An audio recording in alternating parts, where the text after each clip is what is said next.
I do think, on the one hand, in a way, I have to kind of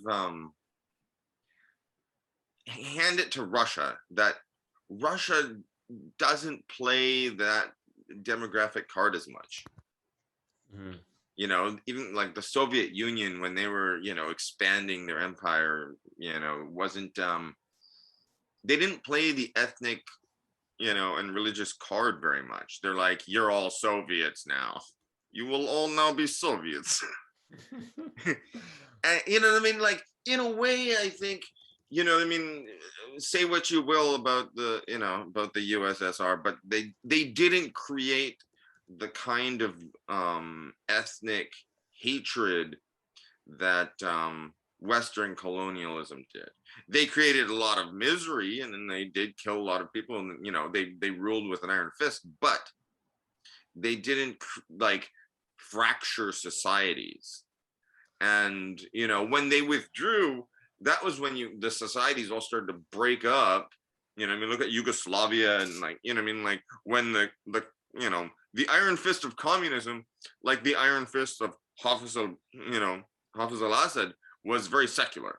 It's like, we don't care Right, what your religion is, as long right. as you pledge loyalty to the government. But they But didn't they like saw the value of fracture that. society.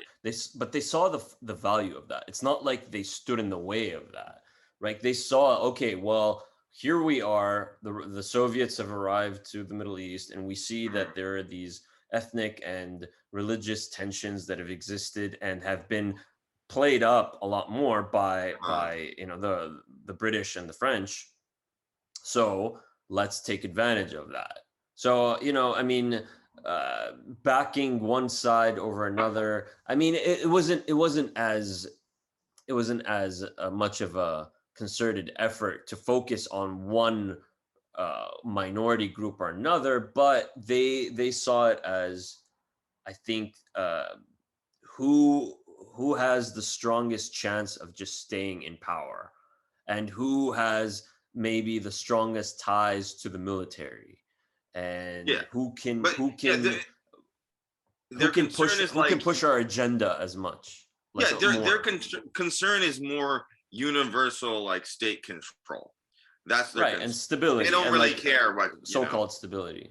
yeah, they don't really care what religion you are, what color you are. It's just like, as long as the state has firm control of the territory, that's all we care about. Yeah. Which is not, yeah, that is not something that I support either. It's not. Not saying it's a good thing, but it didn't leave a legacy of fractured genocidal societies in its wake so much.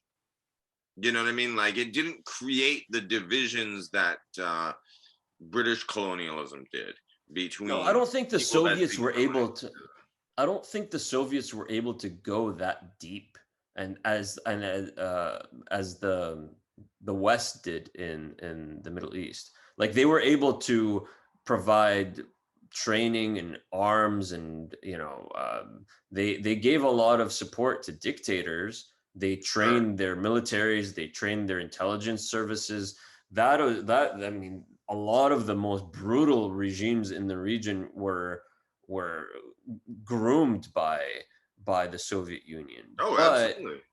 yeah, but the And I'm thing not even is talking about that just the Middle East. I mean, also Central Asia. We're talking about for sure, Kazakhstan and Tajikistan, and like all those right. But Central the Asian.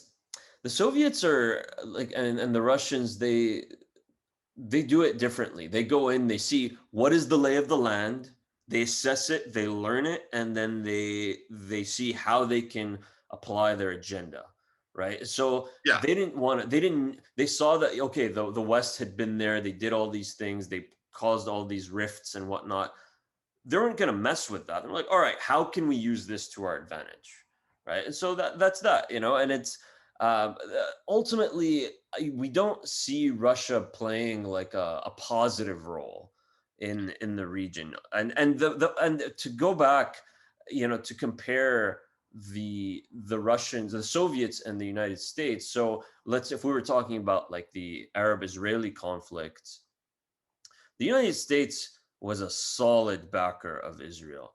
Whereas the Soviets, they did side with the Arab states and they did arm them and all that, but at the But end of they the were day, they're also like, you know, the USSR was the first country in the UN, I think, to actually recognize Israel as a state oh, I didn't know that. before the US, I think. Um, Yeah, I'm not so they surprised, but also they've also had ties with Israel. They play all the sides, and it's yeah, and they saw that, all right, we're not going to give the Arab states enough power to defeat Israel, and we're not going to mess up or piss off the United States so much over a bunch of Arab states, right? yeah, And but we're going to so give them we're going to give them enough weapons so that they can sort of maintain a balance. And not even that, man. Not even that. I mean, when we're talking now about how the Russians are giving the Syrian military advanced anti-missile weaponry, that's like pretty significant for that region. That we actually have the capability to take down to strike Israeli missiles from the sky. That is unheard shooting of. missiles out of the sky is not an easy thing to do. Well, yeah, that's unheard of for Arab states. Yeah, You know, so this is very new for for us. but um yeah, but you know what I mean. Russia is it always plays a very long chess game. There's a reason why so many master chess players come out of Russia. right, right, They right. they play the long chess game, and I'm gonna make a sort of uh this is going to be maybe a weird analogy, but sort of the way that Russia plays their imperialism Hmm. versus the way like Western Europe and America play their imperialism is sort of the difference between different modes of slavery. Okay. In a lot of history, there have been huge populations that were enslaved, right? Hmm. Generally, the slaves were just they're there in the plantation. They know, the power figures let them know, we own you, you work for us, but do whatever you want at home. you know like, we're not mingling with you. Just go show up every day and do your work, and then go eat your slop at the end of the day. Which, I'm not saying this is, like, to say there's a good form of slavery or there's a bad form of slavery. But what Yeah. makes American slavery, what happened in the American South, um, especially heinous, was not that, okay, you're just a workforce that, you know, is not free to leave. I mean, that was most of the history of medieval Europe too, or most of the history of the world. There are huge populations that are like, the peasants never had freedom of movement, and they were all sort of some level of slave uh, in so much of the history of the world. What made American slavery so heinous was that they got really involved with the slaves. You know what I mean? They were taking them into the house and raping them, and you know what I mean, like breaking up families and selling off the kids. And you know what I mean, you didn't let them at least, like, okay, you're a slave family, but at least you get to be a family. They were like, trading them like, trading cards. And you know what I mean, they were torturing them on a much more personal level. And that's Mhm. sort of what I feel like Western imperialism is compared to like Soviet imperialism or Russian imperialism, is that, like, Americans come in, and the British come in, and they really start to like change demographics and get overly involved in cultures that they don't understand and don't really care about, and try to Yeah. re-educate everyone to be like them. And I feel like that's that's a lot. That's an added injury and an added insult and form of oppression, because it's cultural, genocide. Mhm. Like, in a way that, it's not just demanding obedience, but it's like, trying to eliminate people's sense of self and their Yeah, history yeah, and totally. I culture. mean, the Spanish did it in the Americas, the Portuguese, the Germans and the Dutch, the Belgians in Africa and Asia. Yeah, Um, I yeah, mean I mean, this The is Soviets did suppress religion, right.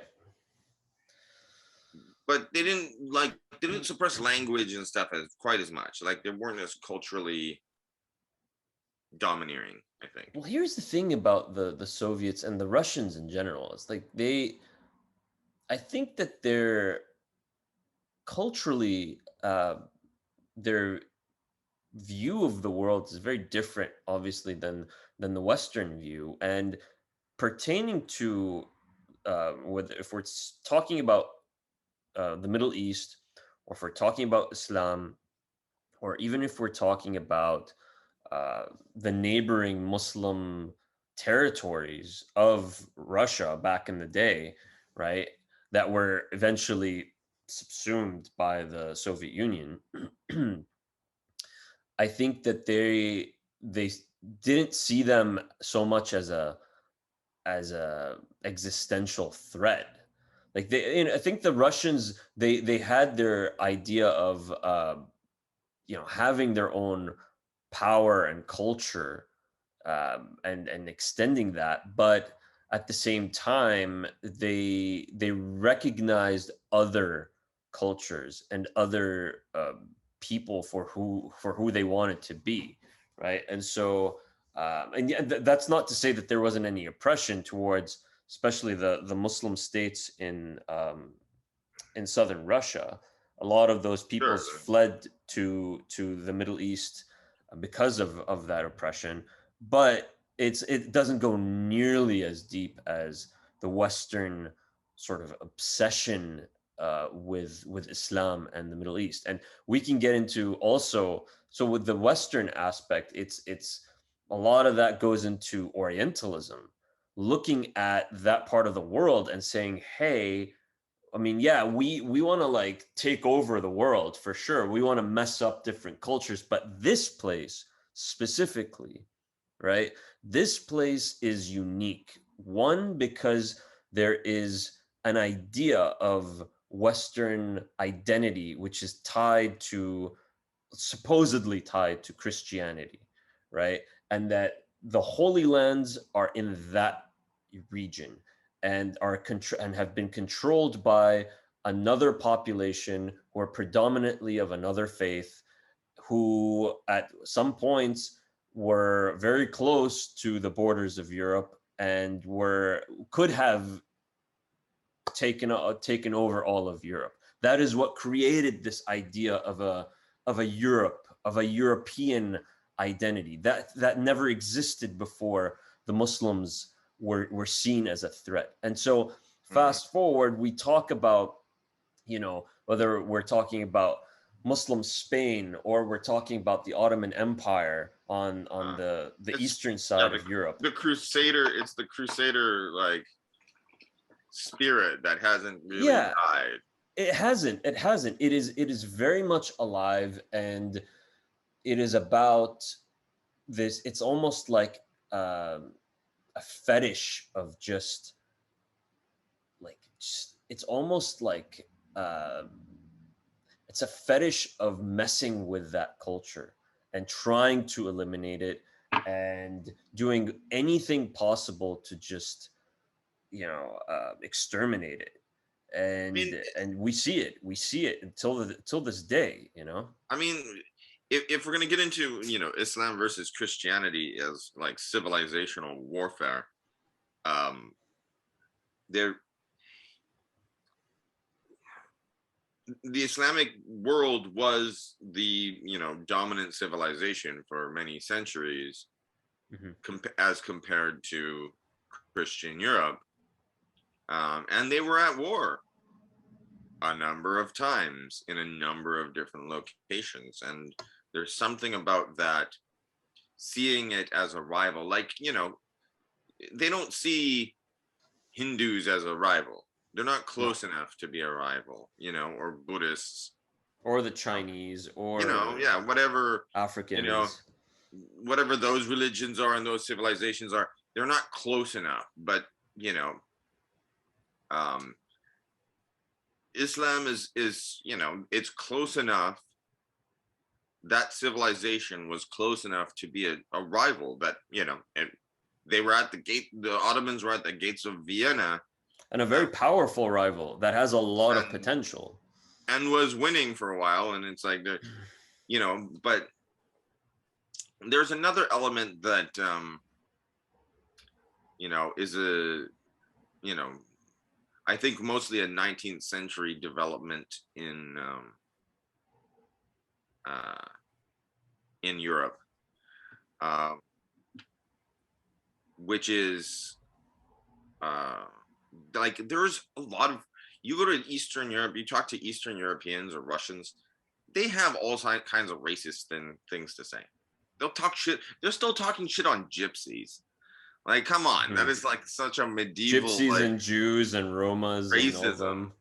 Yeah, well, Yeah. see, this is the other thing about Jews in Europe too, is that they're very close, and they're in, and Jews were living amongst them. So what we see with European imperialism and European racism is like this very like deeply developed white supremacy, which I don't think, like, as much as like people in you know uh Eastern Europe and Serbs hating Bosnians, hating Croatians or whatever, and Russians hating people from this place and that. Like there's racism based on sort of location, that kind of stuff, but there isn't so much of a fully formed concept of a master race. No, they're not even As much. viewed, they're not even classified as like culturally white. You know what I'm saying? I Like mean, the Slavs, yeah, I mean, if you're Slavic, if you're like from, I don't know, the Balkans, from one of the Balkan countries or from Eastern Europe, I mean, culturally speaking, and you're an immigrant, you move here to the United States or to Western Europe, i- there is this, it's almost like the same with Greeks and Italians and mhm. Spaniards. It's like, yeah, you're European, but you're not really white, you know? And Sure. some of Well, them don't even classify Even the themselves as Irish, white. Yeah, even the but the Irish Irish eventually, yeah, yeah, yeah, eventually they caved in, it yeah. became a, But I mean, the point is there isn't, like, there's so many like racial hatreds and things, and like Greeks and Turks hate each other, and what I mean. There's so many like regional hatreds, and racisms and discriminations, but this overarching like whiteness, like we are just more, like we are the real humans and the rest of you are like a little bit subhuman, is very particularly developed in Western Europe and America in a way that is you don't see as much in it, these other conflicts, as you don't often. see it. Yeah, you don't see it nearly You as don't see much. that I kind mean, of, they're localized racisms and they're localized hatreds and yeah, tensions and all tribalism. It's that. more tribalism than it is like a scientific theory of, like, if you can look at the skull of a Negro and see that it is inferior to us. Like, it's a Yeah, little bit less of that. that's not what's driving Russian, uh, you know, power projection. That's not, like the Russians, if, I mean, like we said, it's primarily geostrategic, economic, but if the Russians are like today taking up a cause, an ideological cause to sort of show their people, hey, yeah, it's no longer the Soviet Union anymore. We're Russia, and we have a nationalism that we believe in. They took up the cause of Eastern Orthodoxy, so the Eastern Orthodox Church, of being sort of the defender of Eastern Orthodox or Orthodox Christians. But Yeah, even then, like we had the conflict in between Armenia and Azerbaijan earlier last year. Yeah. and the Armenians are very Orthodox. They're Orthodox Christians. They have The some of Armenians they're pride like one of the themselves as, oldest Orthodox church in the no, world they in pride history. themselves as the first nation that as a nation converted to Christianity. Right. That's They're quite one a of the pride for them. oldest churches in Yeah. history. And when the Azerbaijanis were Muslim, were getting support from Turkey, and it became like, all right, this is clearly there's a power imbalance here. Russia didn't come in to save the Armenians, right? So it's very different, right? So Yeah, to there's your less point, of a of a cause, a civilizational cause of like, we're going to be the winners at the end. It'll all be white Christians. You know what I mean? They right, don't, right. like, it's less of that kind of a mission. Um, I love I love how we started with Syria and we've gotten into, somehow it always brings us back to white supremacy, doesn't it? Well, I mean, ironic, huh? I Ironic mean, much. like I've been criticized for this, that I sort of blame No, most of I the do. current political problems of the world on colonialism and white I am. supremacy, I and am. It happens to me all the time too. it's like you blame everything on, white supremacy and colonialism, and it's like, okay, prove me Right. wrong. Right. Right. Prove me Well, wrong. it's true. It's true. I do want to talk about to go back to Syria a little bit. So Yeah, Russia's involvement, we talked about that and sure. its position and how it's supported the regime and its end goals. However, and we said you have the Americans. We talked about the regime. Interesting enough, we talked about this earlier today. The Chinese are trying to make an entry. We can talk about that a little bit about Yeah, reconstruction, the but Chinese are sneaky, and yeah, yeah, they yeah. slowly slip in, and then before you know it, like, everything's made by the Chinese. Right, right. They're But the good at that. one